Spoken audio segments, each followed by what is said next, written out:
Okay, so this is my maroon 1988,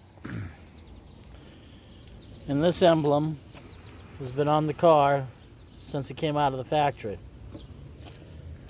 This is my 1985, and this one replaced the emblem that was on the car,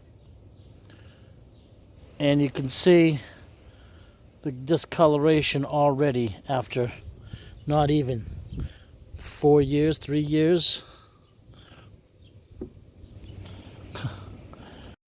And to make matters even worse,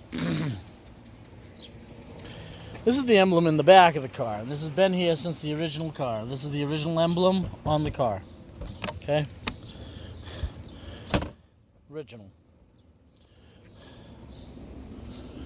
Now when we come over here and we look at the replacement that I put on this 1985 car, look at that.